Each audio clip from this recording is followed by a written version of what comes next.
exchange control laws have always had a very forbidding and prohibitive sort of a history.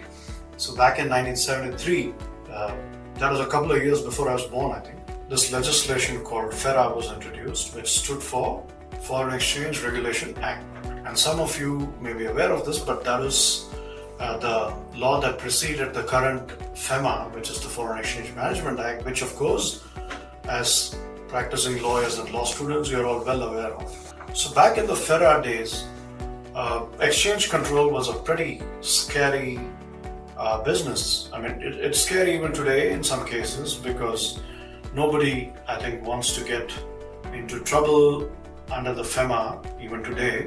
But it was even a bigger problem back in those days to have an issue relating to FERA, because the FERA, as the name suggests, was a lot more draconian and strict legislation with a very scary enforcement record.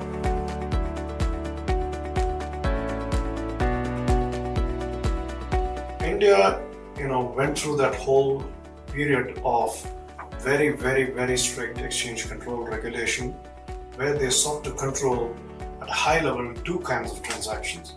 One is capital account transactions, and the other was current account transactions.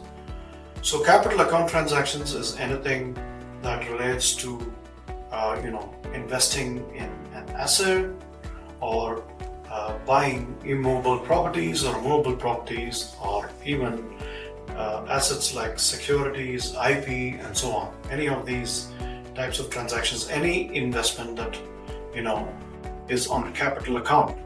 That's how they look at it, because it's on account of investing in a capital asset. It's a capital account transaction. Similarly, any regular trade payment is a current account transaction, because those are the day-to-day trading activities which are needed. All these transactions, obviously, that we are talking about are not domestic transactions, but only transactions that involve inflow and outflow of foreign exchange into and from India.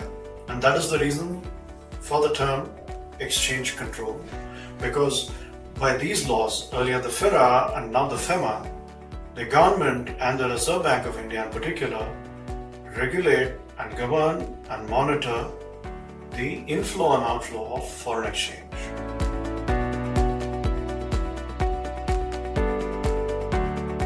I think there are various reasons for why countries do and do not have it. India's logic at that point of time was that they were very worried about inflow and easy flight out of capital from abroad, and they felt that the Indian economy, which was still in its supposedly nascent stages, it was already 30 years since independence, but our leaders considered it necessary to still consider it a very nascent economy. But it certainly was a very weak economy in those days because it was very protectionist. Therefore, there were limited opportunities to attract foreign capital, and similarly limited opportunities to also invest abroad for Indian companies. So India remained a kind of cocooned environment where there were lots of restrictions for inflow and outflow of foreign exchange, and therefore, not just foreign investment, but also trade was curtailed on this account.